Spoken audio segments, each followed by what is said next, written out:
दर्यापूर तालुक्यातील धामोडी येथील जयताडीचा नाला अनेक शेतकऱ्यांना अडचणीचा ठरत असून पावसाळ्यामध्ये त्या नाल्यांमुळे शेतकरी ये-जा करू शकत नाही। त्यामुळे त्या परिसरातील 7 ते 8 शेतकरी पेरणीपासून तर शेती कामापासून वंचित राहतात। शेती काम करता येत नाही याचे उदाहरण म्हणजे मागच्या वर्षी मुकेश नळकांडे यांची 17 एकर शेती पडीत असून त्यांचे लाखो रुपयांचे नुकसान झाले, मात्र शासनाने त्यावर कुठलीही दखल घेतली नाही। यावर्षी थोडीफार दखल तहसीलदार डॉक्टर कानडे यांनी घेऊन मंगला यांच्या शेती धुऱ्यालगत रस्ता तयार करून दिला। हे चांगले केले, मात्र आजही शेती काम करताना त्या नाल्यांमध्ये पहिलाच पूर मे महिन्यात आला व सर्व कामे खोळंबली असून या मार्गावर नाल्यातून जाण्याचा प्रवास करणारे गणेश गावंडे, साहेबराव खेडकर, मोहन गावंडे, कुसुम भिसे, वसंत नागे, संतोष ढोणे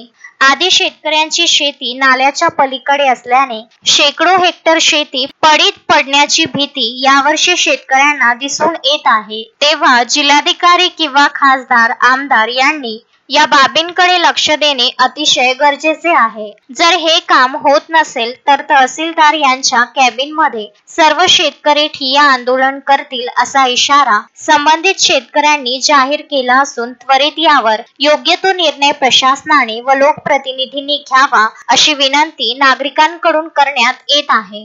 गजानन देशमुख, विदर्भ न्यूज, दर्यापूर।